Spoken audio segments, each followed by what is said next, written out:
Freaky Friday. Okay, I think I'm live. Making sure my camera's good. Was just working on the pool today. I hope everybody can hear me nice and loud. Get my microphone here. And I hope you're enjoying your Friday. I'm going to be enjoying my weekend with my family and going to have a hoot. Let's hang out for a bit.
We are MythVision. What do you think about the music and the intro? I don't know. I always enjoyed that little like climb with the piano, and it's like something as big is coming. I always enjoy that. Yeah, I said, let me go on and just hang out with MythVision today, see what anyone has to say. I hope you're all well, tuning in. Might invite a friend or two, something like that along the way. Giving a shout out here real quick to everybody early. Emergency Remedial Truth. Hi, guys. Exa Music. What in non-existent God's name is going on here? I don't know. Stay tuned. Secular Rarity. Whoa, is this a pop-up MythVision stream? Maybe miracles can happen. Yeah, man. They can. Absolutely. Esoterica in the house. What is going on, Dr. Justin Sledge, for that amazing live stream we did yesterday? Much appreciation for your honesty and integrity. Thank you. I appreciate you. I really do. And yesterday's episode was like very educational. It told me a lot, not only about the circumstances that are in Judaism, especially more Orthodox, extremely conservative Orthodox Judaism and stuff, but also like people who just want absolute condemnation of every single thing that Judaism is. And so there's just no way to suffice. Like, you literally went out of your way to talk about all the negative things and then showed how you want to continue the tradition. And there are people out there who want to go against these things because their morale, their compass is different than even the text itself. It reminds me of some of the rabbis, right, that like kind of argue with God. And, in those cases in the Talmud, it looks like they're arguing with God to kind of say the law's true no matter what God says. But in the modern context, it's almost like you could say modern rabbis, in some sense, are arguing with God because we have a better morale than what the Bible has. And so it's just a really interesting thing. But nothing you said, Justin, nothing you said was going to be enough for some people. And that's when I realized, like, some people you just can't make happy. They're so antagonistic. And I really do appreciate you. Seriously. Thank you for that super chat. Let me give you a plug here so that everybody knows where to go if they want real salvation. Duh. Esoterica, he did a live earlier. In fact, he did a live with Religion for Breakfast. I got to tune into some of that. Towards the end, I was very late to the party. Neil from Gnostic Informant actually tuned in and was able to check it out. You want to go check that out. Jesus Miracles Unique. So this was a fun one I watched earlier where he's showing other Galilean-type miracle workers in the time and the region, like Honi the Circle Drawer and other things. There's some really cool legendary stuff going on in his channel. So go subscribe. Make sure you do. Also, might as well, while we're here, go subscribe to our Patreon. I just dropped a video I did, Dr. Matthew Munger, talking about the book of Jubilees. And the title tells you it it's not clickbait. I mean, sometimes I might want to really get you to pay attention, and like I'll grab you, and once you watch it, you're like, oh, okay, it's not complete clickbait, but it's like, well, it went a different way. No. The Book of Jubilees, proof the Bible was being rewritten around the time of Jesus. There was no like standard canon. This is the text, inerrant, infallible. These people played with the Bible like kids play with putty, and they make a new figure every time you turn around. This really shows you that that whole idea of the text is inerrant, infallible is later.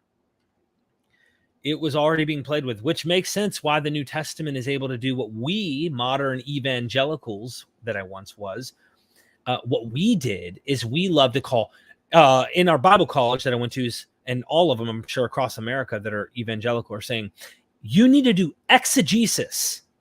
You need to do exegesis. Let me get the definition here, just so that we're on the same page, because I don't want to add to what the definition says. Critical explanation or interpretation of a text, especially of scripture.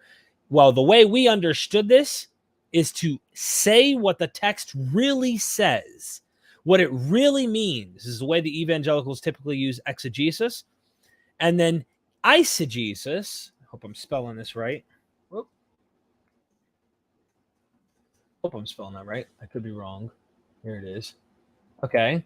The interpretation of a text as of the Bible by reading into its one's own ideas. So this was actually a derogatory term we would use to try and say, you're doing isogesis, you free will, Pelagian or whatever you might be, right? Or if you're a Calvinist, whatever. We would argue with each other. That's isogesis. That's not exegesis. You're putting in or adding to or taking away from what the text says. Exegesis is saying what the text really means. And at the end of the day, once you freaking figure it out, you come to find out the whole New Testament is doing isogesis. They're literally rehashing, midrash, reinterpreting the whole. So guess who was right all along? Those liberal academics that we used to condemn as conservative evangelical Christians. The liberal scholars were right in how the New Testament is rolling with its punches. What the heck? I would have never thought that was true when I was a Christian, because we were always told we're right. You know, your pastor, your way is right. So please consider, I just dropped this one, really interesting. In fact, should I tease you? I think I should. I think I should tease you. So I'm going to tease you with, we're going to tease you with this. This is the account of the division of the days of the law and the testimony for annual observance according to their weeks of years and their jubilees throughout all the years of the world, just as the Lord told it to Moses on Mount Sinai when he went up to receive the tablets of the law and the commandment by the word of the Lord, as he said to him, come up to the top of the mountain. As far as we can tell, they've been carbon dated to sometime between 150 and 1 BC. The most shocking thing, the most amazing thing about Jubilees, I think, for most people, is just the fact that we have a text that radically re-envisions the Torah, re-envisions Genesis in the 1st century BC. So there's definitely a concept of the stories behind Genesis being important, but there is no concept of that they're so holy in their textual form that they have to remain that way. Because the author of Jubilees can go in and say, nope, the calendar was wrong, the patriarchs did things right, all the laws were on a heavenly tablet that you've never heard about, and everything else can be crafted and changed and fixed in certain ways without it being a problem. Oh yeah, Freaky Friday, baby. I hope everybody's having a wonderful, wonderful Friday. I got some sun in my skin is itching. It's been a minute. My skin is itching, so I'm not used to that sun. So yes, please go subscribe to Justin Sledge, Esoterica in the house. Theophilus just came straight from Mike Winger's 20 questions. I'm sorry that you had to endure that. Did get my question selected. Wow. Okay, well, that's interesting. Wasn't fast enough. Sup, everybody. Exit music, non-existent miracles. Yes. Awesome. Hello. Howdy, folks, to Mitch. It is MythVision. The intro is epic. The scroll grows every day. Yes, it does. In fact, I'm going to have to renew, probably put like 2 other scrolls beside it to fill in that intro page with other academics on those. I've got a lot more coming up. I mean, interviewing Candida Moss. I've got, let me look at my calendar here, because I've also got some big stuff I'm trying to do here. Oh, M. David Litwa. Dr. Litwa will be in North Carolina at the end of May. We're going to be recording for online courses. He's going to be doing a meticulous, actual detailed course. So we'll make that available to everybody when that's edited and ready to launch. So now that's something that is behind a paywall if you're interested. It helps him and, of course, what we're doing here. My calendar says so. Let me try my best here. I've got my birthday's next week on the 24th of May. I will be 34 years old. So next week. I've got Alexander Bard coming up. Marijn van Putten, Islamic academic. Dr. M. David Litwa, that's coming up. That'll be on a weekend. He's coming to my house. We might do a live. I don't know. We might hang out. I've got Robin Faith Walsh coming back on again. Dr. Francesca Stavrakopoulos. She's coming on again here soon. There's a slavery debate you're not going to want to miss with Dr. Joshua Bowen and Kip Davis. And then, of course, I don't even know why I can't even remember. Dr. Boyce, what's his name? Christian. Him and his buddy. I'd have to look up online. I can't even think of their names right now. Jennifer Bird will be coming back on again as well. Dr. Troll Ingsberg. I'm bad at pronouncing Peterson on the Apostle Paul. That's in July. I mean, these are kind of way out. So anyway, those are some names that are coming. Some of them are a lot of repeats, but I got to add to the list. Thank you, Carl, for the epic scroll statement.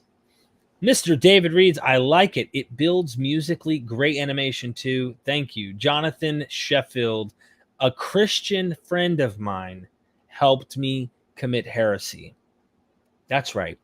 So when you see Jonathan, you can tell him, what is that curse? Throwing a millstone around someone's throat and cast him into the sea.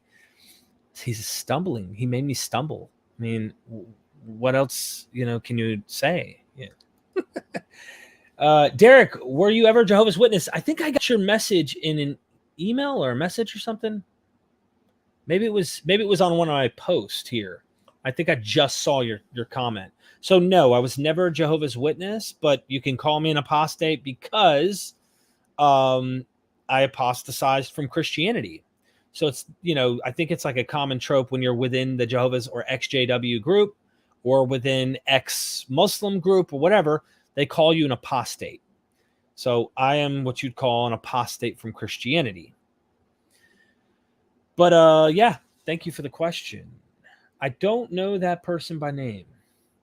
Rochester said, just won $15 on DraftKings. Miracles do happen indeed. Hallelujah. Good to see you. Always great to see. So blue today, that's right. It's all true, even if it's a lie. Way to go, Rochester. You're a winner. Shannon Key says, word. Shannon, I hope you're not working, one of those real jobs that you work, one of those things where you actually do things that are like real in the real world. It's good to see you here for real. I'd love to send you the link and have you come in and just say, hey, I'm afraid you're going to tell me you got a real job. And I'm just, hope everything's well. I see really proud of Paul for just doing this full time. And I wrote a comment on that video. I was like, Paul, you were created for this. And of course, put the little winky face. And I'm really proud of him. I'm glad he's doing that. We got to get you full time so that you're no longer working real jobs and you can't make that excuse up anymore. You know what I mean? Robert Herring, thank you for being a member, Robert, of the channel. Just watch the Jubilees video. It's awesome. Thank you. Thank you so much. I hope to have Dr. Munger on again. He's a fun scholar to talk with, for real. I always enjoy him. Anthony Spurgeon. I don't know if you're from the Spurgeon, I think. but I hope I'm pronouncing that right as well. Of all the cults you've studied, which is the most benign? The most benign cult. That's a great question. I don't think I've ever thought about that this way. Let me think. Let me see.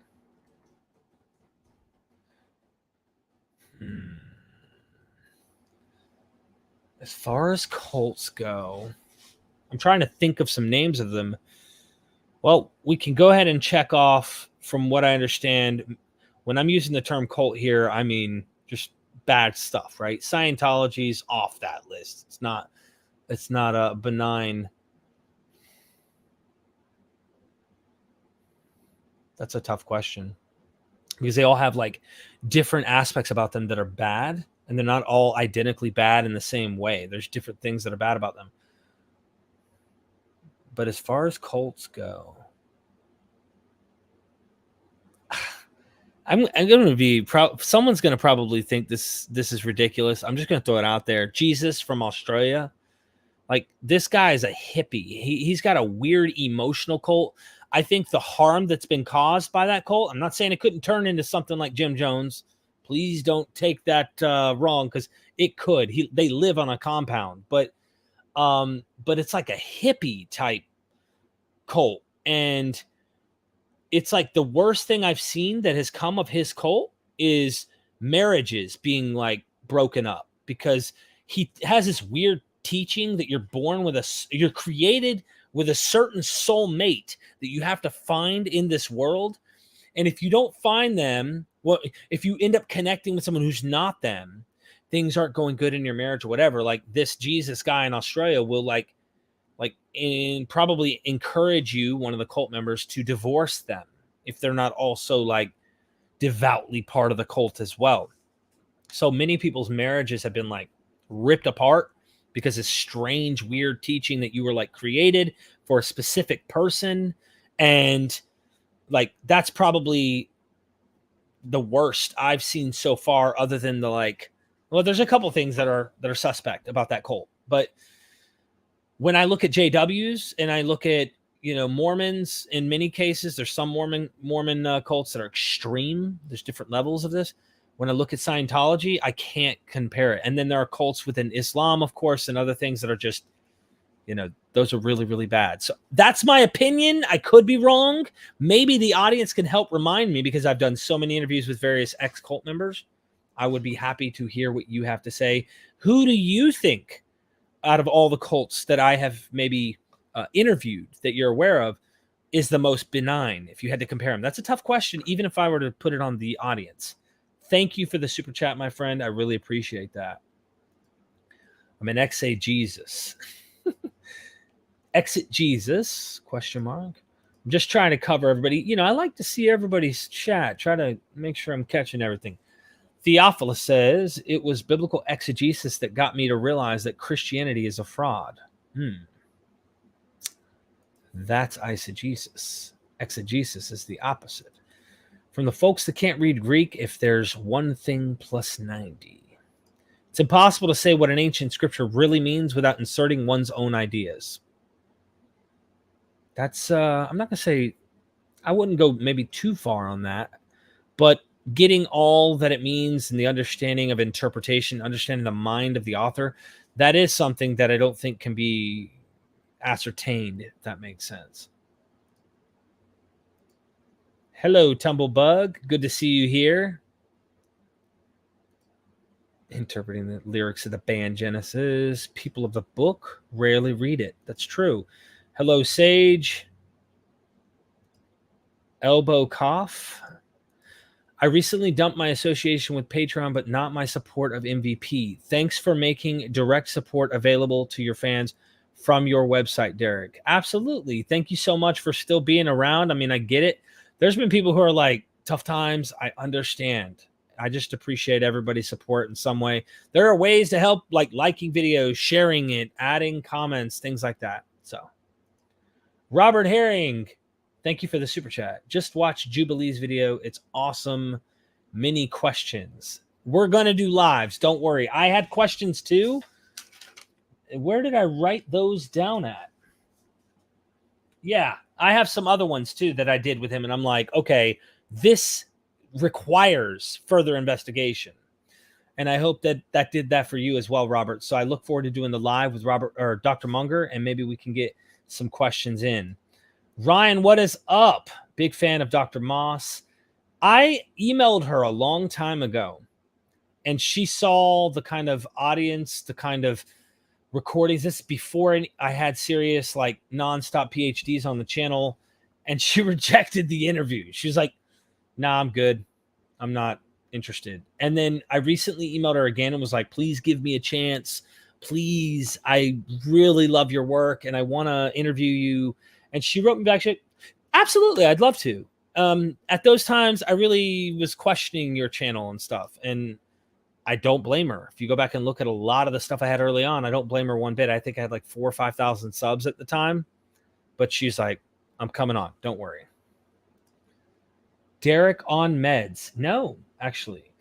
Occasionally, I'll take a Benadryl to go to sleep and a Tylenol when my back hurts. But other than that, if you count drinking a coffee because there's caffeine in it as meds, no, I'm not on any meds. Appreciate the question. Litwa is one of your best speakers. Thank you so much. Appreciate that. I think Litwa will also appreciate that. Dr. Gary has hurt a lot of feelings in the groups I'm part of, Derek. Interesting. I'd love to have you email me and tell me what it is that happened. Happy B-Day. Thank you so much for that. On what is it, Tuesday? I don't even know the day of my own. The 24th of May is my birthday. I'll be 34 years old. I don't know how, but when they crucified me, I didn't die when I was 33. So, like, you know, just have that kind of skill, you know. Thank you. That was a great interview. She's the bomb. Woohoo for Walsh, and the other one I can't spell. Stavrakopoulos. Greg Boyce. Yes, I think it is Greg Boyce. I think. I'll have to double check. Brad, what is up with the emoji, man? Dan, your show is wonderful. Thank you so much. Yes, on your post. Okay, so I answered your question. When I exit Jesus from the New Testament, I see Jesus for what he really is. My interpretation of exegesis and isogesis. Hey, everybody picks their own Jesus. JWs equals bad suits. Apostate turned away. Thank you for your reply. Has anyone be apostates if we weren't real Christians in the first place? Great point. That's a really good point. I don't know if Calvinists consider me an apostate. I never was one of them, according to them, unless I come back and then I prove all of them wrong, because really I was one of them, but they never really knew what was true. And then I die, and then boom, I was still in the fold. Like, get out of here. It's just nuts. It really is. After a while, you just kind of go, come on. Like, I even talked to my buddy Jonathan Sheffield. I'm like, bro, I'm smirking when we talk about these things. He's like, well, no, man, it's what I believe. I'm like, I know, but I love him. Harmonic Atheist, what will you be doing in Israel later this year? I will be sweating my butt off and recording nonstop with Neil and Dr. Tabor. That we're going to be also visiting a site. He sent out an email recently. There's a whole nother site he said that they have discovered we have to go look at. We're going to be looking at the Talpiot tomb. We're also going to be checking out, there's a seal or a seed or something to do with Pontius Pilate that we're going to be looking at. I plan to go down through Hezekiah's tunnel. It's like way down under the rocks of Israel in the earth. It's going to be dark. I'm going to need flashlights. And this is a tunnel. There's a history behind this tunnel. I wish we could make it to Tahoni, the circle drawer's grave, because that was one thing I wanted to check off. I won't be going up to Gerizim. I'd love to go visit that someday. But I'm not 100% sure. I'd have to go look at the website. There's a whole list of different things we're going to be looking at. And, of course, I'm going to be recording with Dr. Tabor. And Neil and me will probably be running off and doing little side recordings as well. So I'm excited. That's all I can say. And Tabor, like, tells me this experience is going to be like you've never had it. When people visit Israel, they visit Israel whoop-de-doo. Okay, they see a couple cool things. But when you visit Israel with an archaeologist who can go behind the scenes, actually take you into where the digs are going on at, seeing what's going on in places that you're not really allowed to go. And because he's also an archaeologist and I'm his camera guy, we'll be going into museums and things that you're like, you have to get permits and all sorts of crap to get into to film. So we're going to be getting all of that, fingers crossed, and it goes smoothly. Looking forward to that in October. Hola, Jordan. What is up? Oh, okay. I was wondering, like, the name, I didn't recognize the name, but the image looked familiar. So got you. Okay. Now it's making sense. Someone said, Jojo freelancer. Robert, in my real job, watching the clock while my woman is waiting at happy hour with her teacher pals. At least she's enjoying herself. Mitch Mazerol, any luck with connecting Dr. Catherine Hetzer? She'd kick some butt in an A&E slavery conversation for those that don't know of her. Actually, I've got some good news for you. Let me make sure that this is correct here. I'm looking through my email real quick to make sure. Okay, so we are supposed to be recording actually on slavery in the New Testament period, because this is a common thing when Christians who are finally admitting, they go, okay, yeah, it's bad in the Hebrew Bible. Like, we get it, but we're not under the Hebrew Bible. We're not under the old covenant. That was the old ways. We're under the new ways. We're under the new covenant. Well, it might be good to have Dr. Catherine Hetzer, who's written on this subject about slavery in this time period, including after the first century. Christians owned slaves. There's just a lot here that we need to look into. So what's going on with the New Testament and slavery? I hope that we can get that recording, because I think we had to reschedule our previous recording. In fact, I'm typing her. Literally, as we speak, while we're in the live, let me say this.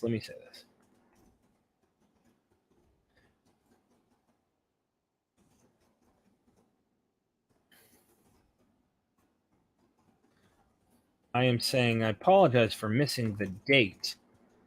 Can we please reschedule a day to record? Yeah, there we go. Here we go. My little Derek. Oh, there we go. Yeah, because I don't know if she or I, either way, usually either hear from them or I will write them, and we somehow missed the date. We had a date scheduled already, but I just need to refresh that. That happens sometimes. All right. Yes, you are XJW. Apology is one of the best apologists ever. 100%.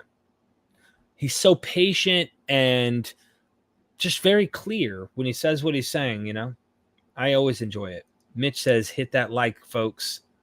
Thank you so much, Mitch. Heaven's Gate. I hope you're not saying that the like least benign or the most benign. This is why it's tough to answer your question about it being benign, unless you're defining cult in a different sense. In fact, Dr. Tabor told me the last time I did a live, he said, when someone asked you what's the difference between religion and a cult, he said, I have a lot to say about that. And I'm sure he does. Mind you, I don't know if everybody here is aware of Dr. James D. Tabor. He literally was active in the, what is down in Waco, Texas. The name of the cult. He was in communication and befriend like the cult leader. I don't know why I'm drawing blanks right now. It might be from the sun shish kebabbing my brain cells from cleaning my pool earlier, trying to get that thing right. But yeah, he was active, so he's well aware of cults and apocalyptic ones at that. You know, he's very keen to that.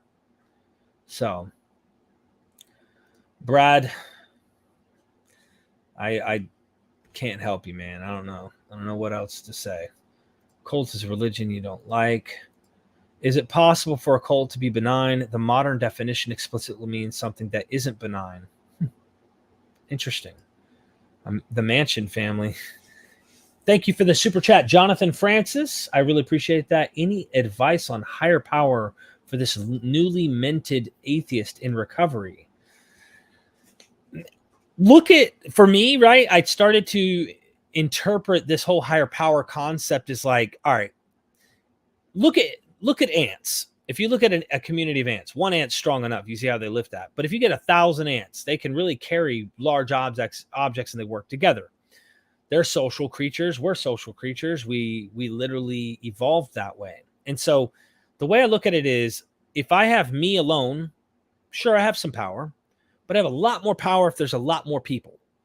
And so I made my higher power people who actually have an impact in my life, not some potential, guessing something out there. But I also, in my mind, I think there's something psychological about attributing something there as that power. And I started realizing that it was me. I started to go, hold on. That whole time I was praying, I was talking to me. That whole time I was asking for God to help me, I was the one who was hearing my own words. And so in some sense, I started to attribute those things and realize, like, you have what it takes, Derek, to get off heroin and to quit alcohol, because I had struggled with both.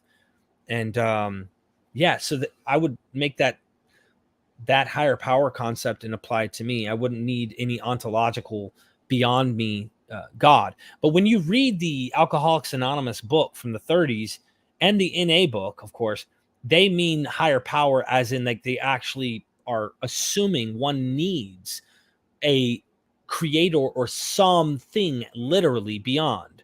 Now, sometimes you go to the meetings in those groups and they'll say stuff like, well, the doorknob or the light bulb can be your higher power. And then some people go, that's stupid and silly. But I don't think anybody's looking at a doorknob and saying that that's your higher power and that's actually going to keep you sober or off of drugs. But for me, I realized, like, it was the magic that happens is when we all get together in the groups or in the rooms. The key to that whole thing, you go back and read that 1930s Alcoholics Anonymous.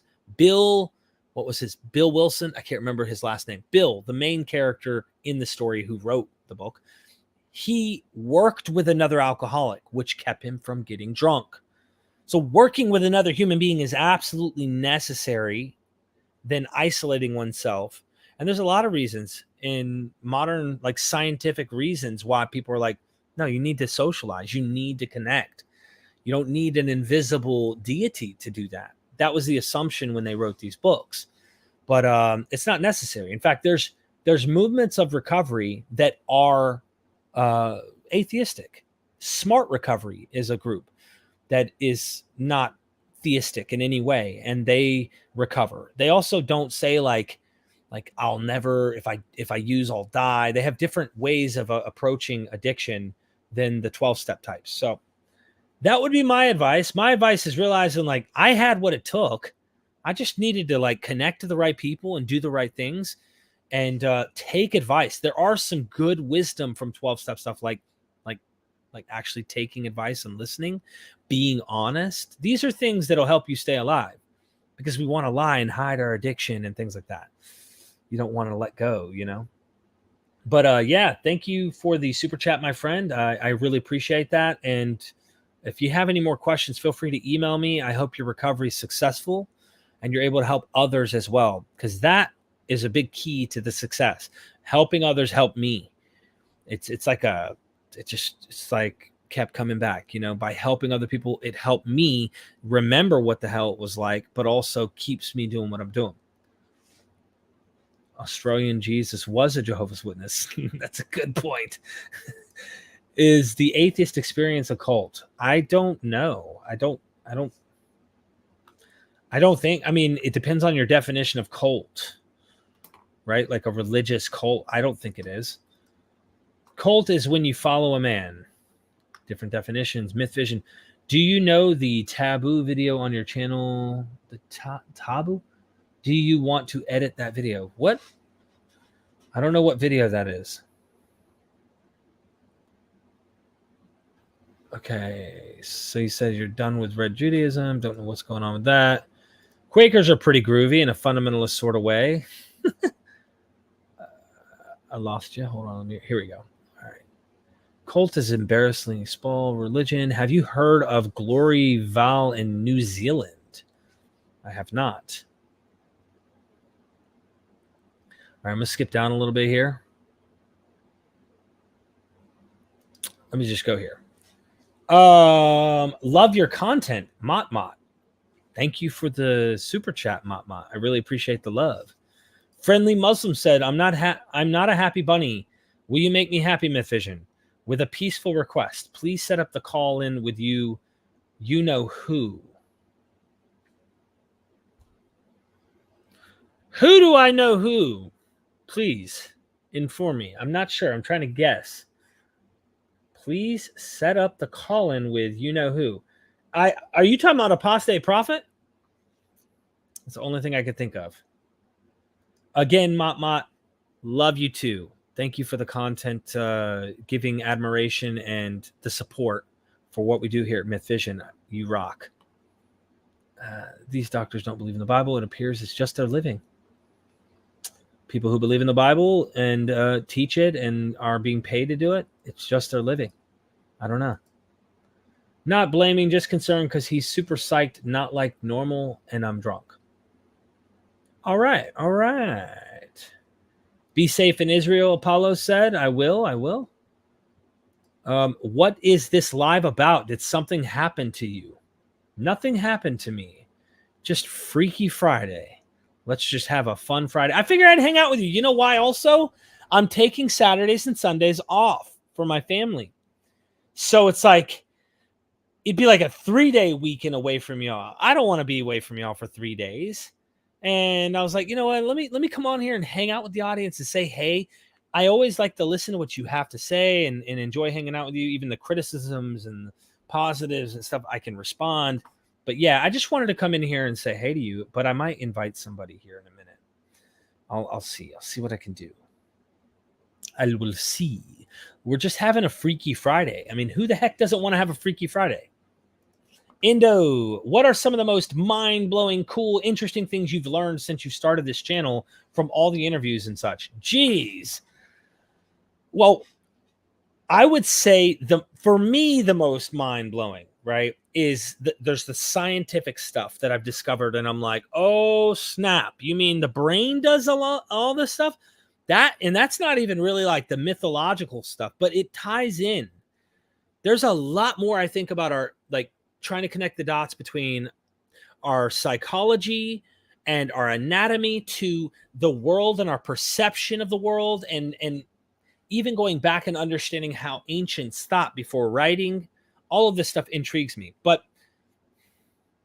the coolest thing for me, because I was such a fundamentalist Christian who literally believed every word the Bible said, like I believed it, even if I didn't practice every single thing. I mean, you try to be as consistent as you possibly can without, I don't know, whatever it is that you aren't able to do that Jesus might have commanded or someone might have said to do.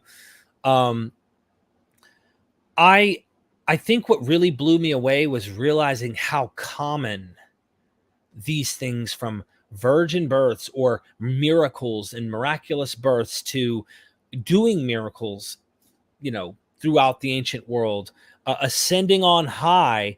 When you see how common this stuff is, that blew my mind, because I don't know if you're an atheist and you've never been a Christian, if you're somebody who is never a complete Kool-Aid drinking fundamentalist, radical, I bought hook, line, and sinker. I've gone on record filming myself in a car once saying, if the Bible said that Jonah swallowed a whale, I would believe it. Like, I didn't care. Whatever the Bible said, I was going to try and swallow that pill. If you've come from that and you think Jesus is the way, the truth, the life, no one can come to the Father except through the Son, and that if you don't believe in him, you're going to go to hell forever, and that, you know, in the end is near. You live in the end. I did. I thought that I was living in the last days, that the wheat and the tare, the sheep and the goat, this is all going to happen, and it's going to happen soon. And when you realize, like, hold on, dude, this isn't the only one, and this has happened a lot, and there's so many different types of gods and demigods and things like this in the ancient world that did this. I swear, I was like the David Blaine magic scene I always talk about. Imagine being in a David Blaine magic show and someone in the corner goes, "Psst, hey, come here. Listen, you want to see how this magic trick really is done?" And I'm like, yeah, I'm a little scared though, because I believe in the magic. The magic's real, but I'm curious. I'm interested. The fruit is dangling off the tree I'm not supposed to eat from. And so I say, you know what? Show me. And I told the guy who was getting this, the original person who showed me to investigate, I said, I'll listen to what you have to say, but I'm not going to believe it. And he's like, I don't want you to believe it because I know how hard it is for people who believe things. So he started showing me comparative religion and showing me different mythologies and how there was a commonality in the ancient world. There's like a mythic type. There are tons of these things that are going on in the ancient world. And I thought to myself, oh my gosh, like it stole the thunder and lightning and all that from Jesus. And it made me realize, why do I think this one's true and everyone else is wrong? Just really blew me away. That's what it did for me, Endo. And of course, there's many other things I probably can't even think of right now that blew my mind along the way. I just always have my mind blown. Thank you. Not a happy bunny. I don't know who yet, so we're going to figure that out as time goes by. Wayne Rossi, any thoughts on where the Gospels were written? I've seen interesting proposals that Mark was written in Palestine. Would like to see more on this. I have, personally, I don't have like a dog in the fight on this, but some want to say Mark was written in Rome. Dr. Tabor told me the other day he does not think that Mark was written in Rome. I think it was Dr. Tabor.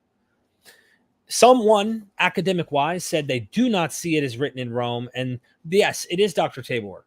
He thinks it's written somewhere possibly up north, but not in Rome, maybe. I know a lot of people who think it's written in Rome. It has some Latin overtones. And of course, it's Greek. I don't know. I don't have a dog in that fight, and I've never done a deep dive into that in particular. This is a great question, Wayne. But I would love, the next academic I have on, bring that question, please. Mitch says, that's great news, Derek. Thanks for making the effort to connect with her. Absolutely. Look, it was recommended to me by Dr. Joshua Bowen, because he's talked about ancient Near Eastern slavery, and he said she's the go-to source on slavery around the time of the New Testament and in the New Testament. So Christianity did not condemn slavery at all. But if they did know that it was a wicked, horrible idea, wouldn't you have thought it would have been banned? I would say yes, if this all-knowing God knew and was trying to convey that. Bradford Baldwin, thank you for the super sticker, Bradford. I appreciate that. Did I miss any comment from you? I don't see one. Shout out to James in the chat. What's up, James? Good to see you here, my friend. Dan Smith, higher power for a lot of atheists is the Big Bang. What other higher powers would one think that in theory bring me and others into being into this universe? You could look at it that way. If that's, some people think the universe itself, nature itself, I mean, it is more powerful than us. You ever watch those like survival shows where they're like, don't fight Mother Nature. Find a way to cooperate with her.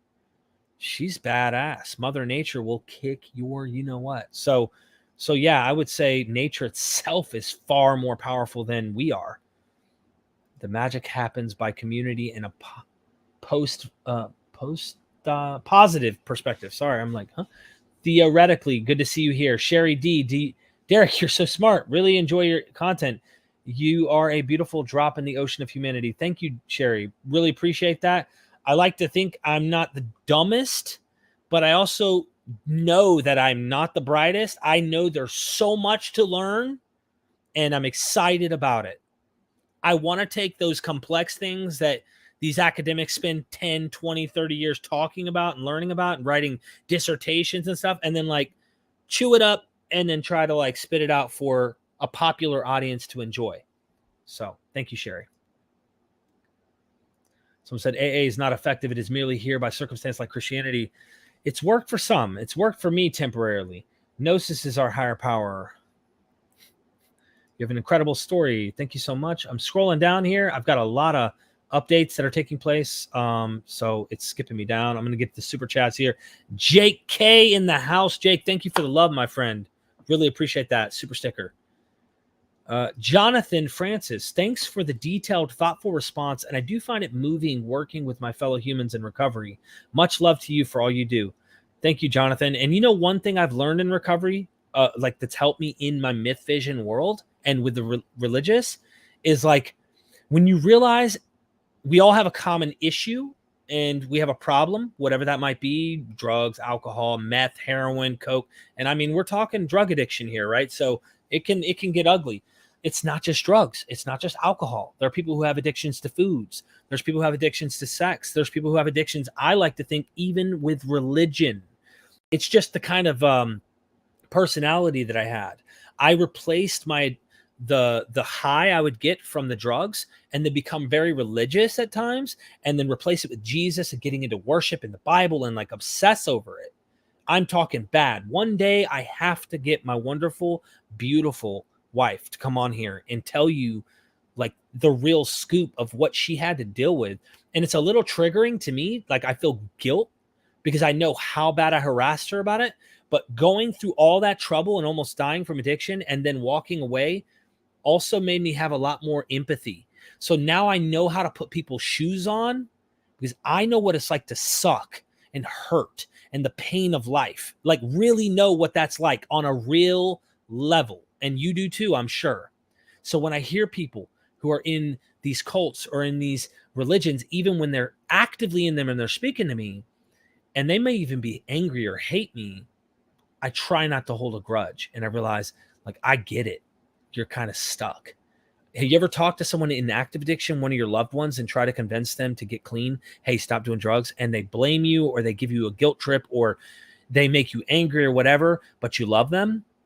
It's like that. So I use that and realize that people in religion, like these cults, oftentimes they don't even know it. It's like addiction. They don't even realize that they're stuck. And then oftentimes when they finally realize that they're stuck, they don't see an exit. They don't even know how. People on the outside are pointing fingers at them, and the people on the outside have no clue that vicious hell that the person's going through in addiction. It's so intense. Thank you, Jonathan, for the love and that shout out, for real. Abel Chavez, forgive me if I mispronounce your name. What Torah mind blown? Read the Torah, then the Bible, and the Quran in that order, and we have the world we have today. Read it in opposite direction, and you get story of our evolution. P.S. The serpent is our ego. We did it. There's all sorts of esoteric interpretations of the serpent. I think in the ancient Near Eastern context, you'd have a different interpretation than this, but I know a lot of people will interpret the serpent just like I did about hell.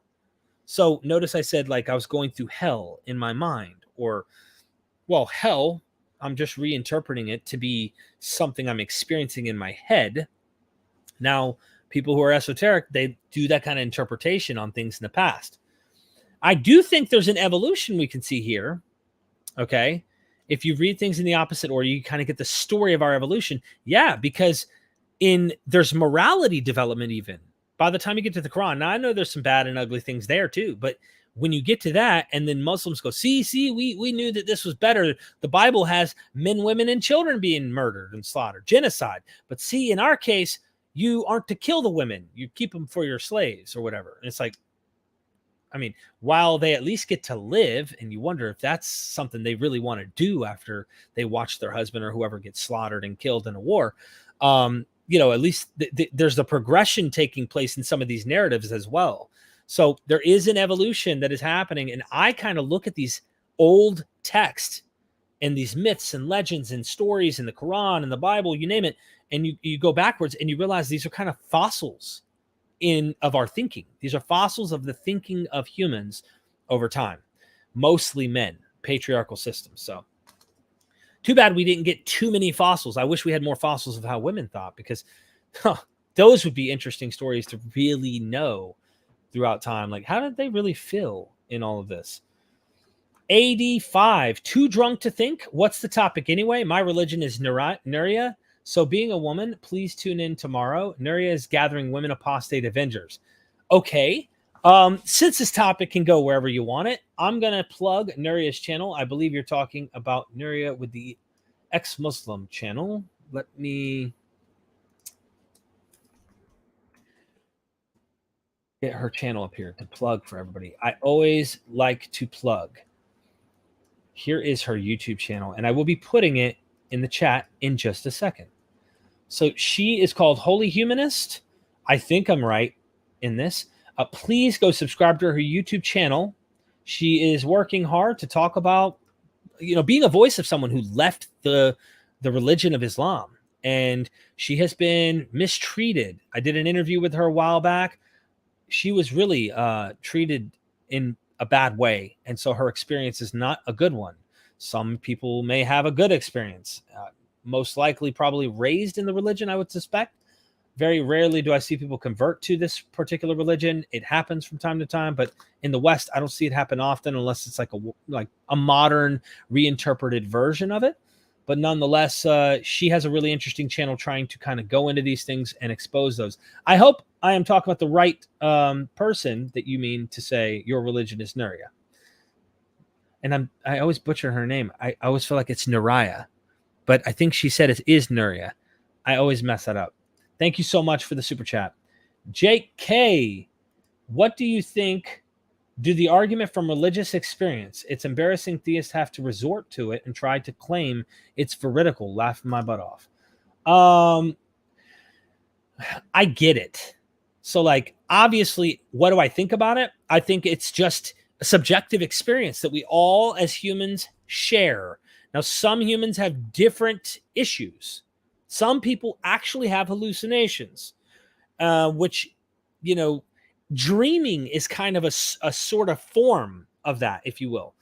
And when you have a dream and your dream is real and it feels real, and then you read, scientific books, you understand that the dream is taking place in the frontal lobe cortex, and it's sending these signals, and you're end up experiencing memories and different things that are going on in your imagination that you end up having in your dreams. Well, in the ancient world, they didn't know this. That's why you find interpreters of dreams, Joseph in the Hebrew Bible, or dreams were given by the gods or God, and they were a divine thing. Now, today, there are people in very religious circumstances who aren't aware of science, who interpret dreams and think that they are still signs from God and this and that. But the more you look into it from a scientific angle, you realize, okay, hold on. I can recall dreams that made no sense whatsoever. The weirdest dreams. They have there's no narrative, no theme. How the heck, what does this even mean? And if you go to a guru, meaning someone who's spiritual or someone who interprets dreams, they'll feed you a load of crap and tell you, oh, this is what it means. And it might be something you wanted to hear. So now you're inspired and it motivated you to keep going. Anyway, my point is, I think religious experiences are subjective like anyone. I have experiences today as an atheist, someone who doesn't believe that the gods are the ones who give me these experiences. So I hope that answers your question.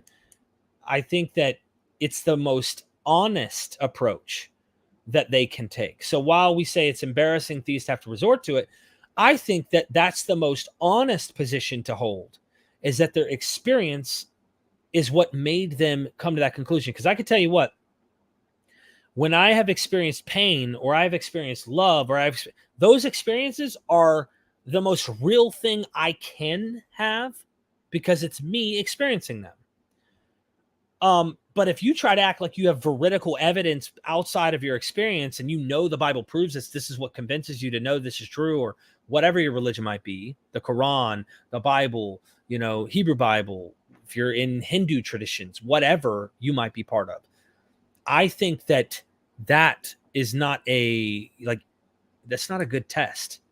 Oh, I experienced it. The warm fuzzies, the Mormons know that the Book of Mormon and Joseph Smith is the true prophet because they experienced that warm sensation in their bosom. I had that too when I was a Christian, and so do my Hindu friends, and so do the Muslims, and so do others. So great point, Jake. Thank you for the super chat. Mott, thank you for the super chat. Get Hamad Abdel Samad. The next time you discuss Islam, speaks at least 4 languages. Let me write this name down. Abdel Samad. Okay. Thank you for the super chat, Mott. I would be interested in knowing what they are expert on, or what their PhD, or if they have a PhD, what are they going to discuss? Please let me know. We are the ghost of MythVision. Thank you. Good to see you here, my friend. We are the ghost of MythVision.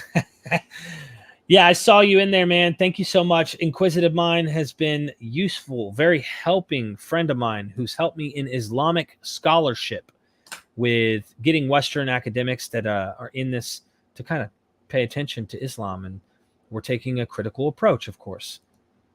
Mr. Monster, Pine Creek just did Friday fillings. Now you are Freaky Friday. You're catching on. See, he wants you to get you in your fillings, okay? But he knew that I was going to come on because once you were in those fillings, we were going to get freaky. And he knew it. That's why. See, it all adds up. It's all connected. It's all predestined. You know? Thank you for being a member too. Appreciate you, my friend. Yes, we got to get freaky on Friday. I mean, who doesn't want to get freaky on Friday? Actually, isn't that the holy day for Islam? Isn't Fridays like the holy day? I can't remember. Help me out in the chat. I think it's Fridays. Saturdays for Jews, and then Sundays for Christians. I think. Correct me if I'm wrong. Deborah Grace became a member. Deborah, I didn't want to tell you this. I've been thinking about your book, Crucifying the Bible, for a long time. And to be honest with you, right, while I enjoyed the book, I knew that you were headed for this place that was not going to be pretty. It was going to be hot, let's just say. Hot, and there was going to be like nonstop techno music, like just nonstop, you know what I'm saying? Like, and I wanted to save you from that. But you were so nice. I was like, you know what? She has the spark of life. She'll figure it out and become a member of MythVision and save herself. And here you are, just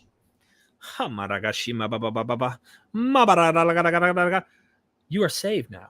You are saved. Now you need to speak in tongues, though. I need to see it in the chat just to verify that you have the Holy Spirit, and we will keep moving. Thank you so much for becoming a member, Deborah. Your name is written in the MythVision Book of Life, too, in case you wonder. Jake K with the super sticker. Thank you again, Jake. I'm making sure I didn't miss a chat by you. And thank you for being a member. Always see the symbol next to their names. They are members of the channel, which means your flames can't harm them. My flames could, but guess what? They aren't going to get touched by my flames. Only people who aren't members will. Duh. And what would you rather do? Do you really want to risk it? Join, become a member. Do you really want to risk it? What if you're wrong and I'm right?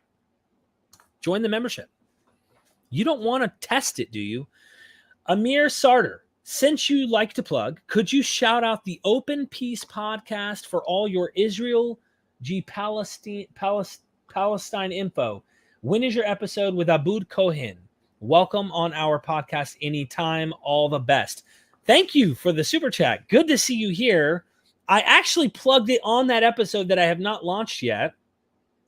Let me show people that what we're talking about here so that everybody's on the same page. So I interviewed, I hope I pronounce his name properly. It's Abud Cohen. And here is my friend Abud. He is the grandson of the current high priest of the Samaritans on Mount Gerizim. Here's a tease. And I think I do. Uh-oh. I hit widescreen. I don't know if you can hear that. Can you hear that? Let me stop screen share. Let me do it so you can make sure you can hear it. Okay. So just so you know, I think I put maybe I didn't. I will add it in the description of the video, but I did find him also on your podcast, the Open Peace podcast, and he's such a gentleman. Like, he's so kind. Let's get the commercial over with, people. Awesome. Make it new with New Finish. Come on. you're going to have to get used Are you to kidding me? asking questions that might make you a little bit uncomfortable. I hope they paid People, me when for they that. hear about the Good Samaritan today, obviously the first thing that comes to mind would be Christian parable of the Good Samaritan. Anyone who helps someone on the street, like a random stranger, people call him, oh, this is a Good Samaritan. What is a Good Samaritan? And I discovered that people don't know that, we exist, basically. Most people think that it's just a parable of a guy maybe named Samaritan, or maybe those people existed, but they got extinct. Like the Canaanites, say the first high priest ever was, in the Holy Land at least, his name was Eleazar. He was the son of Aaron, and believed to be he was the son of Aaron, the brother of Moses. And then came Pinchas, and then came Eleazar, right until a high priest named Uzi. He was basically rightfully he was a Levite, so he was qualified. But there's another person, his name was Eli, and he, according to the Samaritan accounts and also other scholars who believe that he had power, money. Some Samaritan accounts also mention that he had black magic. And he started to also have a movement. Yeah, it was a fun interview. So Amir, let me pull your YouTube channel up and share that. It is the Open Peace Podcast. Open Peace Podcast. And I would love to have everybody subscribe for our friends here. And I'd love to know, you must be located near Mount Gerizim as well. I don't know, maybe not. Love to know, but thank you for that support. And I don't know when I'm airing it, but I'd like to air it sometime soon. I wanted to tease everybody. Aboud is such a gentleman. Very, very kind person. Okay, it just skipped like way down. Okay, here we are. Scott Daniel, good to see you here. A lot of Pentecostal charismatics are convinced that their fellow congregation members have veridical experience, so they must as well. That's why, who was it that talked about this recently? Like that the Pentecostal church has like the most experience-based services, if you will. So you're like, all the chemicals are going. Like you are really thinking that God is in the building, baby. It's on a whole nother level. I used to think that. I used to like fall on my feet and like go down to my knees, and I'd think that I'm like looking up, my eyes are closed, and I'm seeing a bright light, like I'm thinking I'm about to see the throne of God, and the music's going, and oh man, if you haven't been in a Pentecostal or some type of non-denominational charismatic type thing, you're missing out. Like it's like the club, you know what I'm saying? But a different kind of club. Thank you, Scott, for that. Holy Humanist is in the house. It's like she heard her name. She's like, oh, my name was called. Hold on. I need to check out what's going on over here. Haha, at ads. Cheers. Queen, hope you're not too hungover, Tom. Derek, you got my name perfect first time. Nuria. I hope I'm saying that. That was right? Hope I'm right. Thanks for all you do. Let's do Freaky Friday sometime. Heck yeah. That's what I'm talking about. Go subscribe. That's Holy Humanist we were talking about earlier. She is an ex-Muslim that is speaking out. And there aren't many female ex-Muslims. Like, you really got to help. I mean that. Go help. She can use the encouragement, the likes. If you're a MythVision fan and you believe in that trying to help people be free of these prisons in our minds and in the world around us, because the impact of a lot of these religions do play a significant role in the world we live in. Go show her some love, please. Thank you for showing me love with the super chat. Ads 5. They're having a super chat conversation here, and I'm just saying thank you for the support. Thank you for the super chat. Oh, we see some heard the call. Hallelujah. They knew, they heard the quake in my voice. They knew the thunder that was rumbling beneath, that the time was near. They only have so much before the breath of life leaves, that they knew they needed to join the membership of MythVision before the righteous wrath of MythVision comes upon all people. And only those who are in MythVision will be saved. All who are in MythVision will be saved. That's the truth.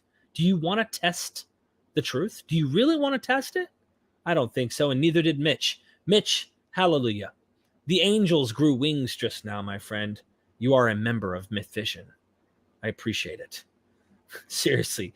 Vaguely agnostic as well. See, MythVision's so much better than what you hear in these ancient texts that you can actually not even believe and be in MythVision and be saved.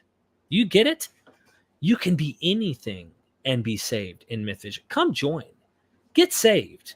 Come now. Let's wash away and purge away all of that nonsense that's out there that we call sin that doesn't exist. Okay? Let's save you from it. Hallelujah. Seriously, though, thank you, Mitch, for becoming a member and vaguely agnostic. We're going to be doing some stuff here. We're going to be doing some stuff. I don't remember JC speaking in tongues. You know what? We can make Jesus whatever we want to. It's what everybody else does.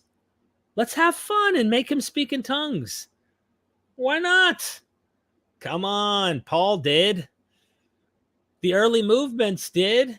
Supposedly, according to Acts, the early church did. Now, that could be interpreted as like they spoke other languages.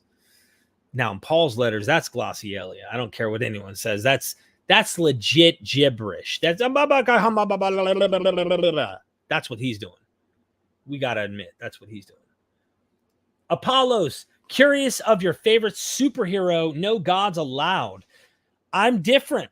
Okay, so, you know, I'll give you one of my favorites right here. You'll never guess who they are. Just give me 1 second. Hold on.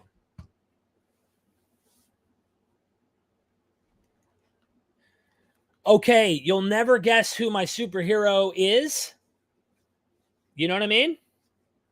I hope everybody can read my mind and try to figure it out.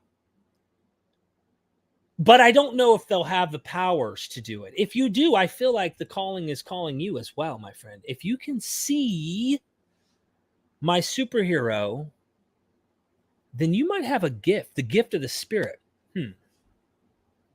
You just might have that gift. I don't know. Let's see how many people have that gift. Let me go check in the current chat.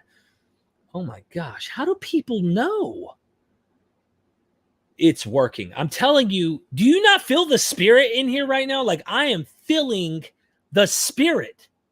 Holy smokes. How do you know? Goku, someone said. Goku, Kakarot. Kamehameha. Dude, I'm telling you, there's something happening today. This will go down in history. We're having a tent meeting right now online. This is amazing. How do you all know this? I'm beginning to actually be freaked out at how powerful this is. Oh man. Someone needs to share this with someone right now. Oh, in the name of MythVision. Okay. All right. I'm going back up. I'm just shocked at what's going on right here in this chat. It's just impressive. You can't deny, after seeing what's going on right now, the proof of the divine right here. I mean, everyone knows it. Jake K says, thankfully you don't dream on Saturdays when I break open the bottle, or else I donate my whole bottle. Jake, thanks, man. Appreciate that. Paul saves 15% more at Geico. That is true. I think we have Geico. Wow, looks interesting. Sending positive vibes. Thank you, Snatch Master. Guess Darth Vader, not only the ones with the chest, but buttons.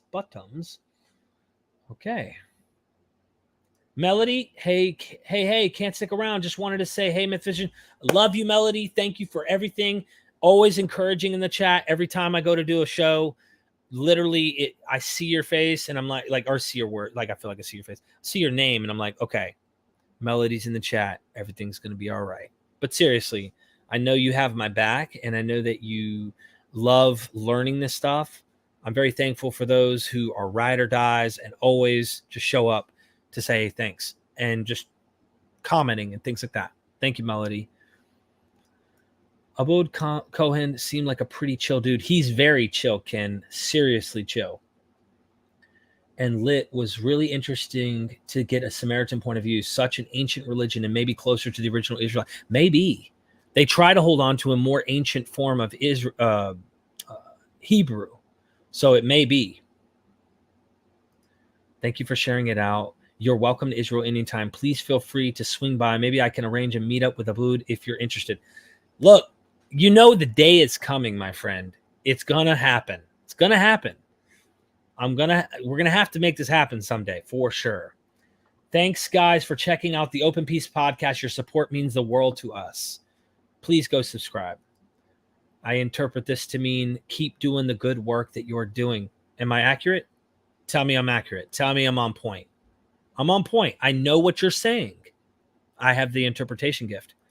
What are you people up to? I was told there's a bunch of lost heathens in this place. We're found heathens in a lost place. That's right. Good to see you, Soren. I studied religion in college, and that stuff happens literally in every single religion. India is especially rife with miracles and theophanies.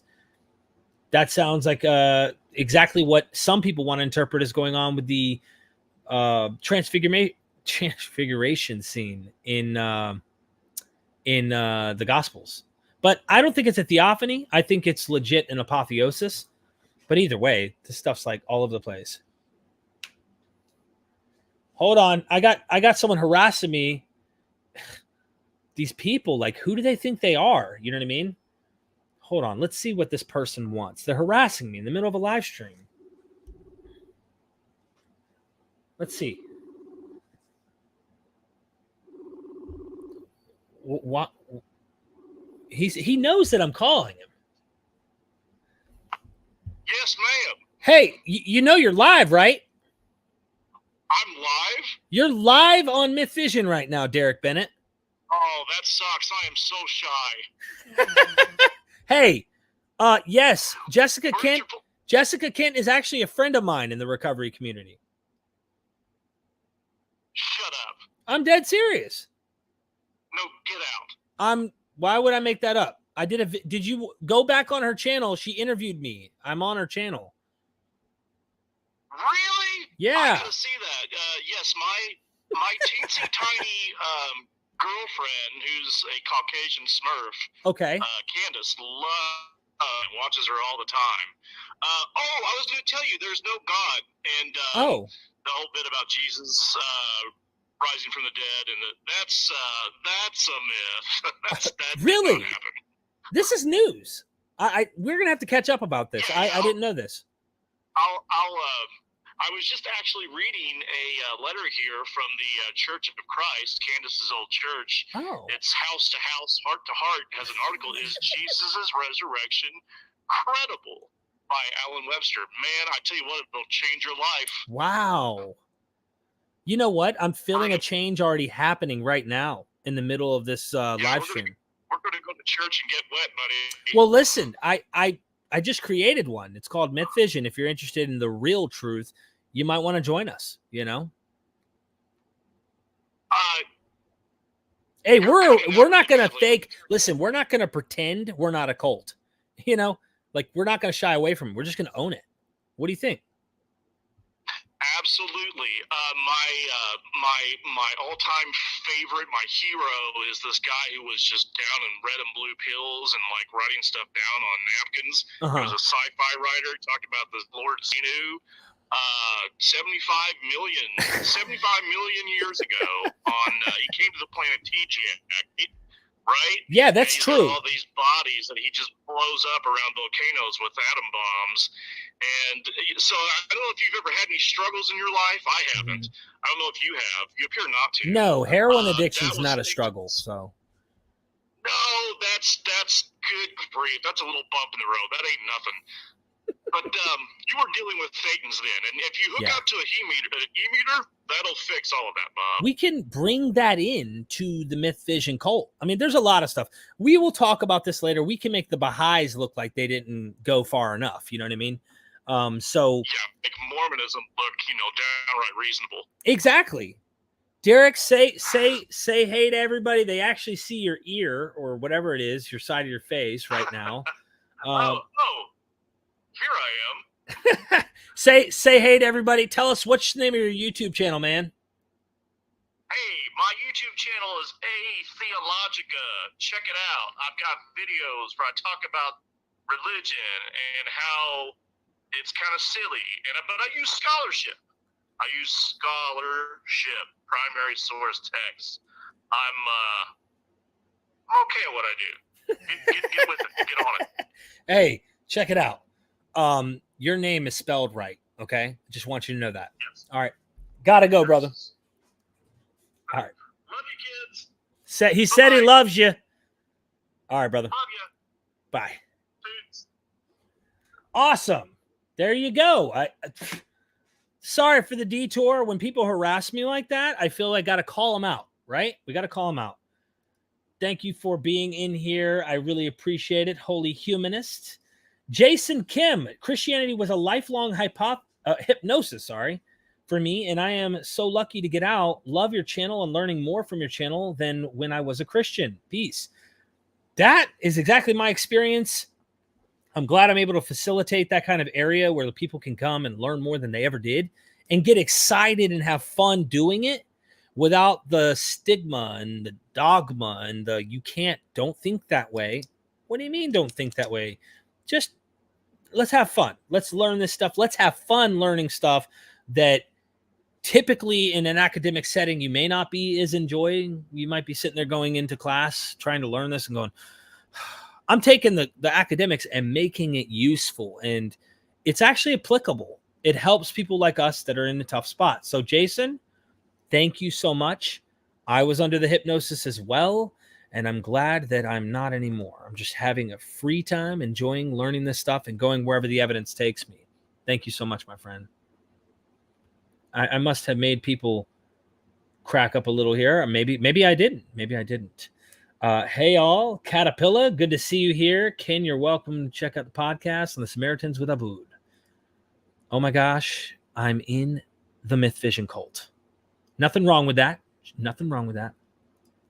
Shut up, sold, and where do I give my money? Oh, well, you can give that right there to MythVision.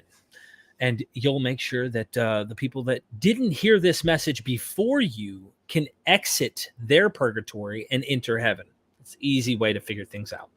Hala baka rabakala baka hala hula. Bridge. Yes, I agree with you. Most people don't get what you said, but we'll keep it between us. Deborah with the laughing my butt off. He didn't speak in tongues. He spoke English. Duh. That's like legit. That's a serious hypothesis, that we could think about. Jesus spoke English. Probably did. Going down here now, everybody's starting to really freak me out again with knowing what my superhero might be. I don't know how they could know that. I never even told them. Like, how did they know? Andrea Locke, welcome to the cult. Welcome. I really appreciate you becoming a member. Seriously. All fun and games aside, I do appreciate the support. Everybody who joins. Now fun and games in. Would you be interested in running some of the cults in your region? We can start collecting more people in. We can get more people convinced to join it because we know the truth and they don't. They need to know it. And I could use your help. So we'll talk about this on the side. I really appreciate you joining though. For real. How do people think this, man? How do they know what my superhero is? I can't imagine. Like, it just blows me away. Let's see. Saying Kakarot's. Faith and MythVision. Kreckenford. John White. Yo, Derek. Hallelujah. Hell to the gods. What do you think the meaning of life is? Did this change after you stopped believing?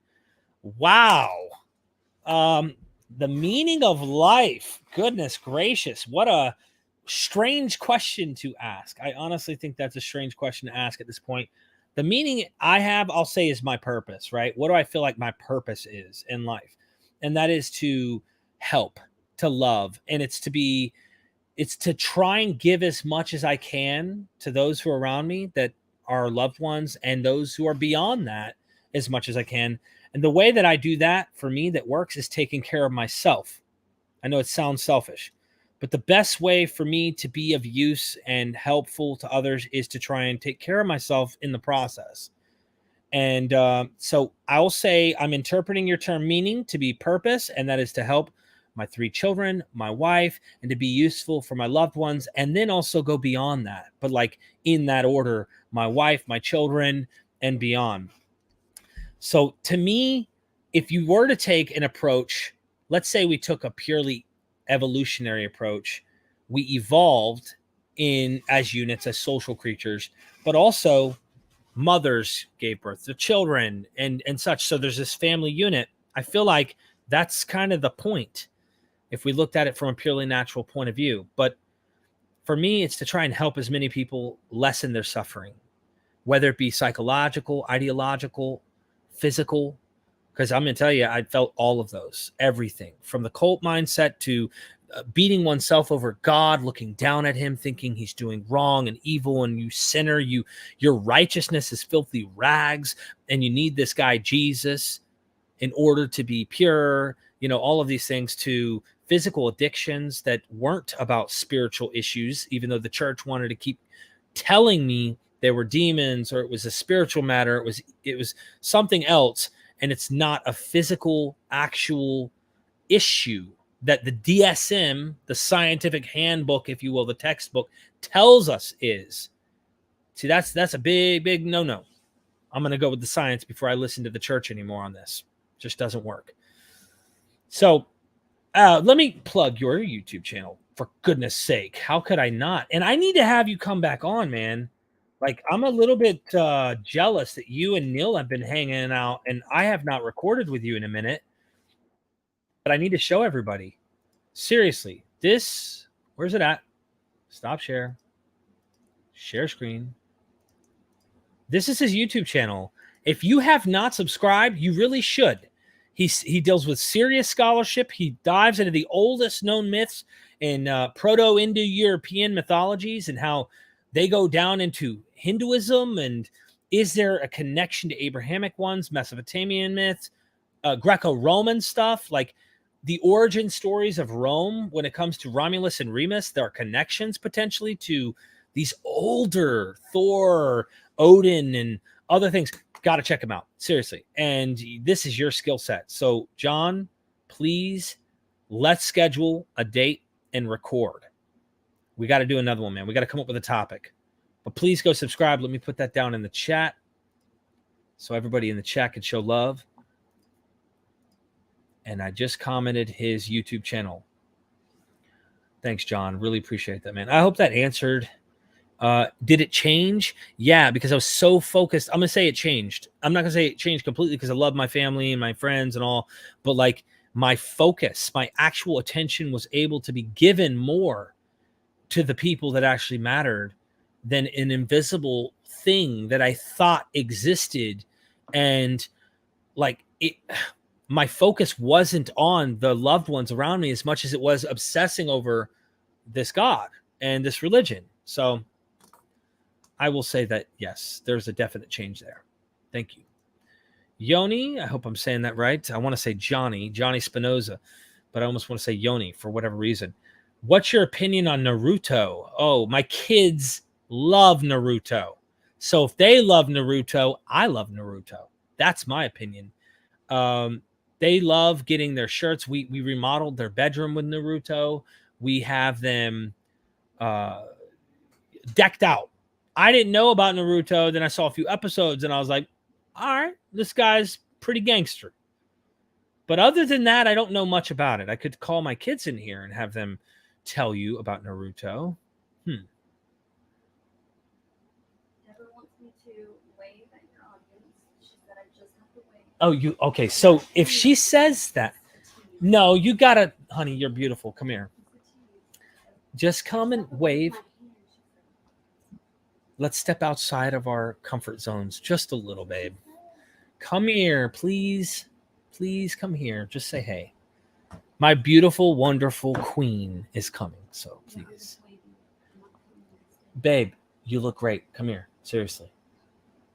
You look wonderful. Come here. Come here.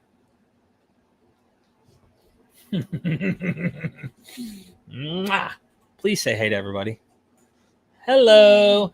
We're gonna have. So I think the reason that Deborah did this is we're gonna have to do a show where you actually tell them the skinny, the lowdown.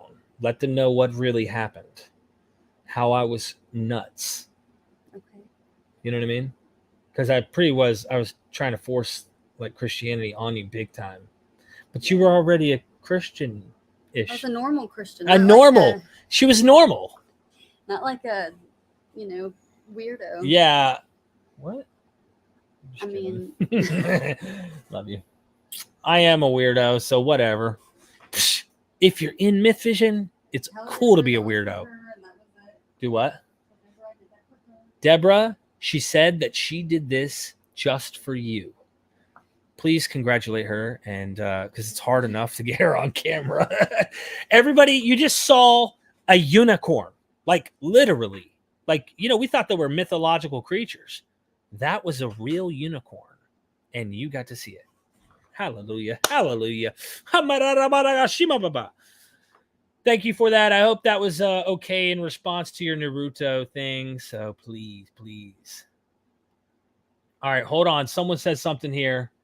Someone said, free my boy, free Robert Price. Robert Price is absolutely free, my friend. He is free. And let me just say a positive note. I want to say a positive note on this. I'm not interested in the nonstop trolling that goes on, though, with this in my chats and stuff like that. But I will say this. The dude's a genius when it comes to Bible stuff. There's no doubt about it. I can't take that away from anybody, and I don't want to. I have many of his books on my shelf. So I'm more than happy to address these straight on and just let you know, like, he is free. So the idea that you think he's not just tells me you obviously aren't aware. So keep looking. He definitely shows up on plenty of channels. Just not here, my friend. Just not here.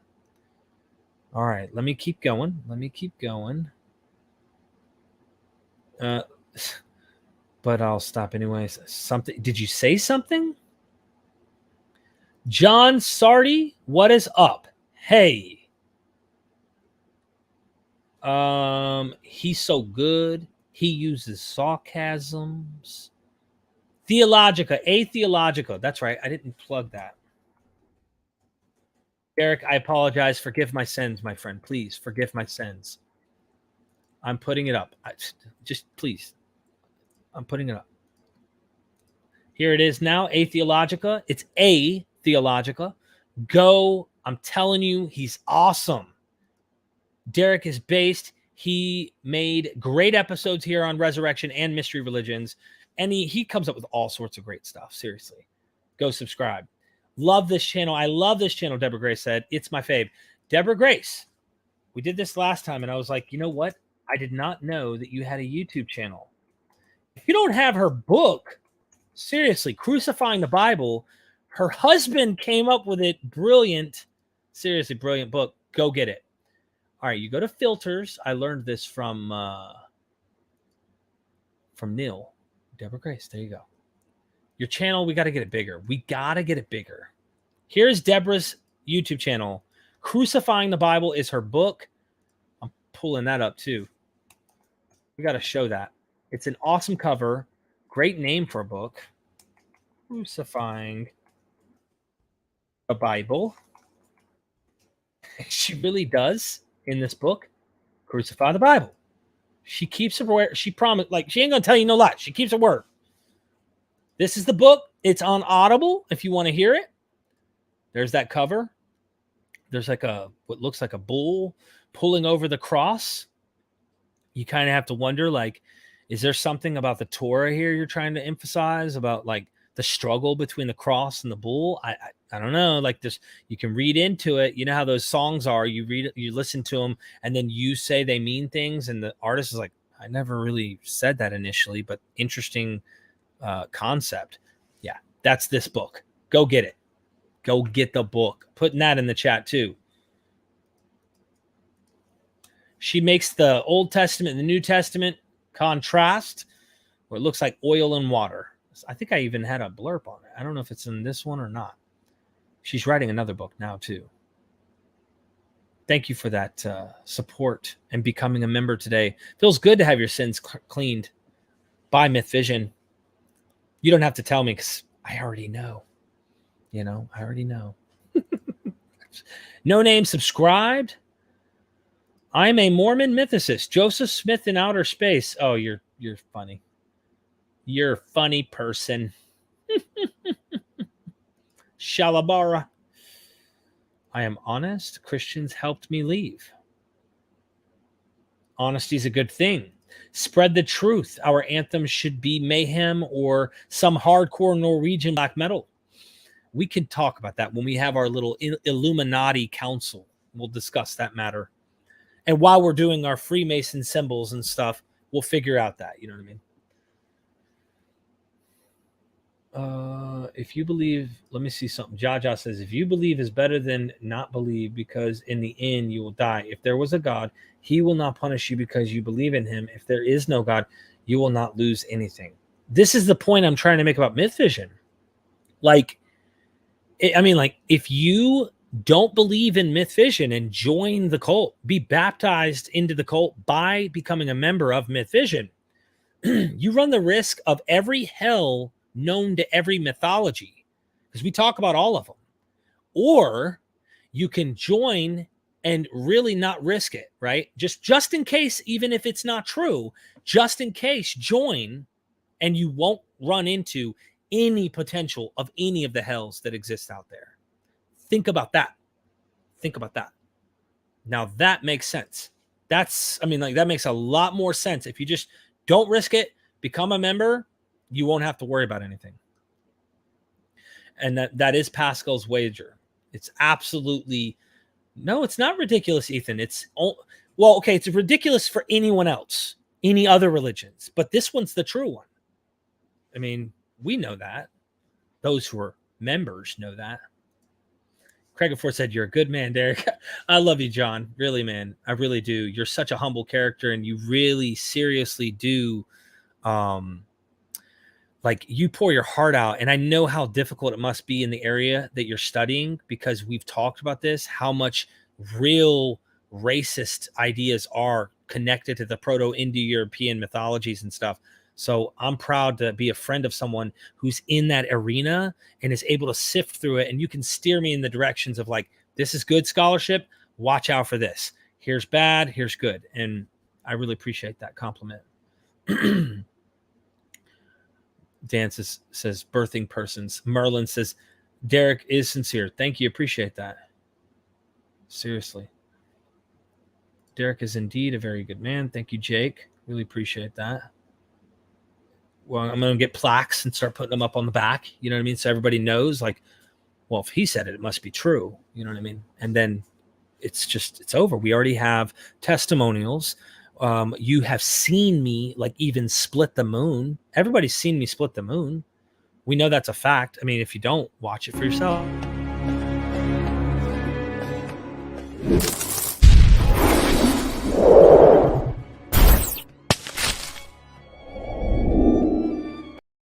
Now tell me you didn't just see me split the moon. Say you didn't just see me split the moon and not be called a liar.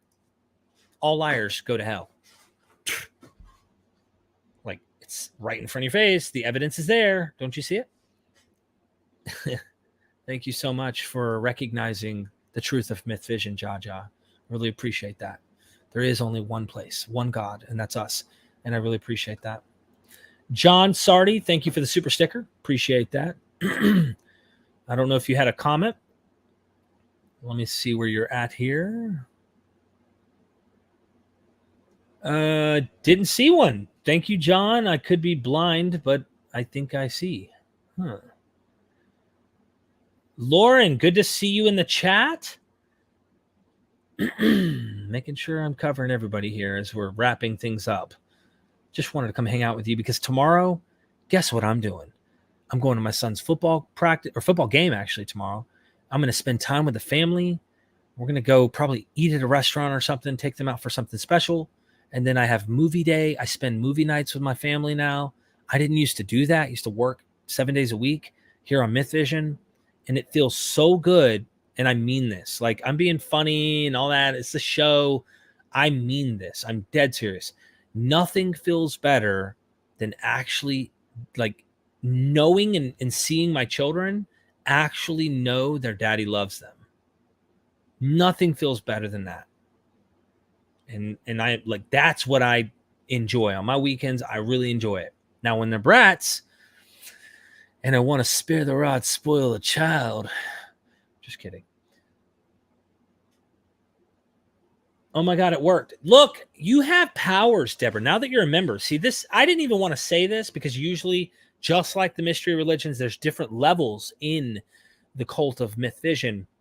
But once you've entered as a member, there are powers that you gain. You actually are capable of performing what they call miracles, but in reality, they're at the tip of your fingers at all times. And you just literally caused my wife to come out and appear on camera.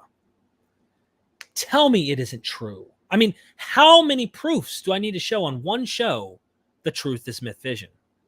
How many? Everyone is seeing it now. Now, if you're rejecting it, think about it. The only reason you would be rejecting this right now is because you have some type of sin you want to keep living, and or what are the other excuses that we hear other cults use? There are other ones out there. There's so many. Like, you know the truth, but you're denying, you're suppressing the truth of MythVision and unrighteousness. And we know it. We see it. But you know what, Deborah? You know the truth. And you have powers now. Hallelujah. Hallelujah. I'm a lucky man. You're right about that, Bridge. I am. Especially she stuck around all this time, even through the darkest moments. I mean, for real. She stuck around through some horrific addiction, you name it, just all sorts of stuff. I've not always been the best. I'm just making sure I hit everybody.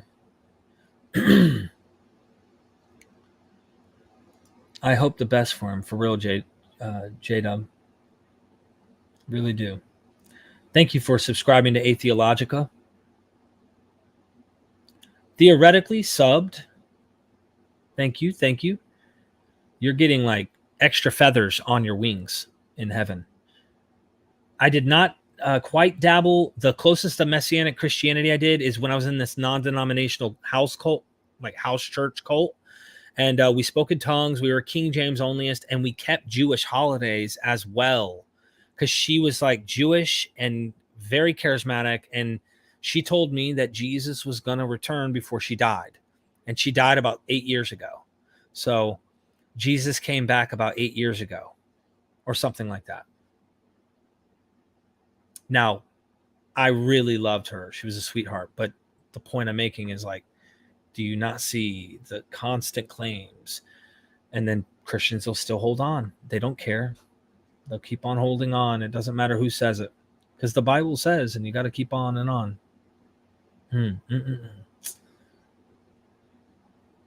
How the Trinity evolved historically is interesting. The theological propaganda, however, isn't. Wonderful point. Yeah, I love that. Death isn't a problem. It's the natural conclusion to life. Accept it and move forward. Very hard to do, Ethan, but definitely something that I think about a lot. Like, you know, I am a little bit afraid, not going to lie. And I thought maybe a psychedelic experience would cause me to realize that, like, no matter what, it's inevitable. So you have to accept it. But after that, that's it. It's still scary, no matter what, to think about. But I remember when I didn't fear it and I just somehow locked it out of my head and was like, I'm going to heaven and it's not going to matter. And crazy. Damon says, Derek, I really like your questions because I'm quoted by Albert Einstein. It is important to ask questions. I watch, shut up, learn why Christianity is most attacked. On my channel, I was a Christian. So as far as that, I also think that Christianity gets a lot of criticism because most Christians are actually open, or at least most Christians, it seems, correct me if I'm wrong, tell me, chat, I really could be wrong on this, but I feel like there's a window to be able to be criticized, whereas you got to be careful when you do criticize other things. And it, like Islam, you got to be careful about the criticism and how you're approaching this. With Judaism, you have to be somewhat cautious. So with Christianity, Sure, you don't have to. You can do whatever you want. But I'm saying I do play it smart because there is ethnic groups that are attached to some of these things. Now, as far as Islam goes, you can get painted as Islamophobic. And I want Muslims to know that I'm their friend. I really do. I also want them to know I don't believe. And I think a lot of the more mature people that I've encountered accept that. And they're like, okay, got it. They still want to say I'm wrong about maybe the conclusions I take, but I don't know. Maybe I'm reading into your question too much. But for me, it's because I know Christianity more than I know anything else out there in terms of religions. And thank you for that. Stuart C., good to see you in the chat. 10 Aussie bucks of support. Hoping MythVision can interview a scholar with expertise about the Didache in the future. Dr. James Tabor is actually written on the Didache a lot, but let me get my pen. If I can find it. Nope, that won't work. Can you email me, Stuart? Make it very easy for me, because I'd like to get a specific scholar who specializes on the Didache to tell us what they know about it, and you name it, text criticism, the whole nine. I'd like to get into it. Yes, the Pascal's argument is stupid unless it's for MythVision. Remember that. Thank you, Stuart C., for that super chat. Mr. Mazda with all the emojis. See how it comes through? Oh, the wife brought me a pen. Didache. She is like telling you the best thing that has ever happened to me, and she doesn't even know it. Isn't it crazy? She doesn't even know how important she is. And I try to tell her, try to give her the ideas, but I'm not the best at reminding her and stuff. I can't even remember what day my birthday is half the time. When they ask me how old your kids are, I swear I mess it up every time. I always get one of them too old or too young. It's just how it is. I got 3 boys, so. Didache. But if you do want to email me just to remind me, maybe you have academics in mind as well if you do a little research. But I can also ask others like Dr. Tabor if he knows of Didache experts, and I can dive in, because I know there's going to be different opinions within the scholarly world on the Didache. The Riddler, you got the point. You got the point. The wife is telling me, hold on, she just texted me and I saw it at the corner of my eye. Let's see what she has to say. She says, stop trying to suck up because you know I'm watching. Well, let me tell you in front of 130 people, honey, and I mean this, you're everything. And I want you to believe in yourself more and more, because I mean it. I will always be here for you, and I will always do my best to try and show you that. Even when I forget, try to remind yourself that I love you. Okay? I mean that. All right, we're going to Ken Scaletta. Have you ever looked into a scholar named Burton Mack? Yes. J.D. Crossan? Yes. Would be great to see as well. So that's a great point. I was actually trying to put together something maybe recently with John Dominic Crossan. I know I can do that. Burton Mack, I need to try and reach out. Sometimes I'll go and email these people and they're dead already. I'm not even kidding. Like, I'm so behind the learning curve, and they're like, I get an email back sometimes by an assistant or somebody, sorry, Mac's been dead, or whoever it might be, been dead for this long. And I'm like, oh, I'm so sorry. I didn't know. So yeah, Ken, thank you for that reminder. I will try my best to make something like that happen. DJ Frank, knock, knock, who's there?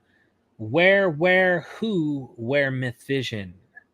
Is it who? We're MythVision. Thank you, DJ, for the super chat.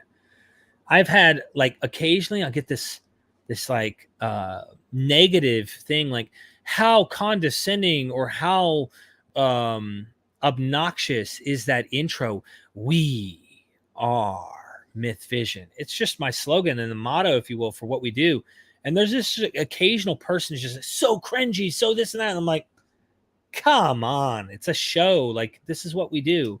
And now I have the academics that come on and I'll go, and they're wanting to say it with me. They love it. So For those of you who appreciate that, thank you. For those who don't and don't say they don't appreciate that, thank you. For those who don't appreciate that and have to still talk and have to still say something, I appreciate you because you're still getting the algorithm and you're just letting YouTube know what's up. So thank you anyway. All right. Apollos, who is the God of MythVision, and is it a Trinity? It is unknowable. It's beyond Plato's understanding of beyond all of that. Like it's Plato's God. Let's just put it that way. What I mean is it's the God of Plato's God. Like it's beyond. It's above the God of the Gnostic God. Okay, so you have the creator God, and there's a God above that God. There's a God above that God, and that's the God that I'm trying to talk about. But I we'll talk about it. But we can only do it in our secret Illuminati Freemason meetings that we hold while we're talking about how we rule the world. JK, thank you for the super chat. Vanitas vanitatum amania vanitas. I don't know what this is. I don't know what these words are. My interpretation skills, my spiritual interpretation of words, it comes and goes. The battery sometimes needs to be refilled, and the sun actually rejuvenates that skill. So I don't know what these words are. Gray's MythVision podcast, the intro is cringe in a lovable and not cringe in anymore because it's a lovable way. Gray's your trip. Oh, you're funny. I really don't know what this means, Jake. Please tell me, because I can't copy and paste here. I'd have to open up the video, then copy your words, and then go to Google and say, translate the English or whatever. How often do you think about going to hell? When was the last time you were afraid of it? Oh, the last time I was afraid of hell was like before I deconverted, like 6 years ago, when I started that deconversion process, probably. And how often I'm not afraid of going to hell at all. Like on a serious note, I've been joking here and there I really don't. I used to think about it all the time when I was a Christian and go about like, no, I'm God's son. And then you really start wondering, like, am I really God's? And you try to convince yourself you are. And then I had struggles with addiction, which really caused me to question it. Never longed for an afterlife. I find the idea both absurd and unattractive. Interesting. I think it sounds attractive only in the sense of like trying to keep, the connections with the people you love, that kind of stuff. Like I could see it being attractive. If your loved one dies and you tell someone, don't worry, it's okay, they're not gone for good, this is just see you later. I see why that's psychologically something comforting emotionally. I will say anything to anyone to get them on the show, Carl said. Everybody, I love you. And I appreciate you in the chat. All of the support. Oh, did you? Let me see here. Above, I replied. Okay, Jake. It's from the Vulgate. Okay, Jake says, vanity of vanities, all is vanity from Ecclesiastes. It's a very interesting thing. I've thought about that too. Like what is up? Derek, start debunking Hinduism. Some of these Hindu-vada apologists, did I say that right? Hindu apologists, I just call them, have a superiority complex. I have seen some of that. So yes, not all Hindus are the same. Got it. But there are definitely these radical fundamentalist type that, from what I understand, like Hindu nationalist types that are thinking crazy, like fundamentalist Christian crazy. So, yes, I will be getting my head in the sand over there. Don't worry, my friend Merlin. I really appreciate that. I will be making sure that happens. So thank you. Everybody in the chat, thank you for the comments, joining us here today. I'm going to go spend the rest of my Friday evening with my family, my friends, my kids, their football, the movie night, all of that. Enjoy the weekends. You can always email me if you need to get a hold of me. You can join my Patreon and you can actually message me there. And I do respond to questions and comments and ideas.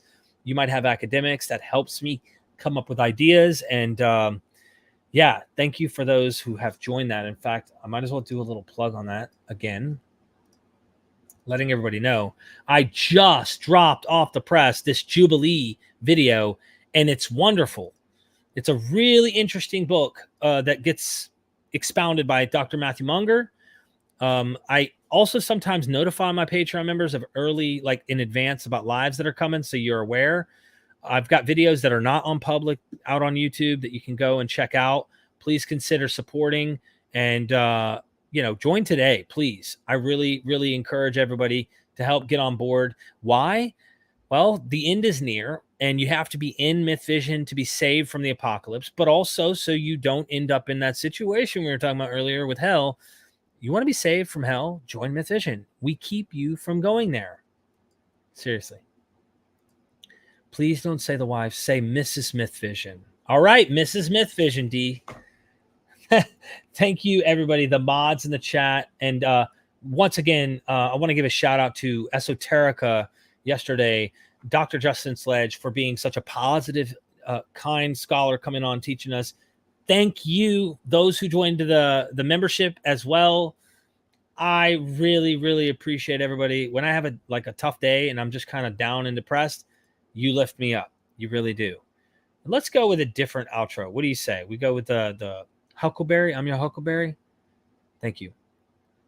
And never forget, we are MythVision. Don't any of you have the guts to pay for blood? I'm your Huckleberry. That's just my game.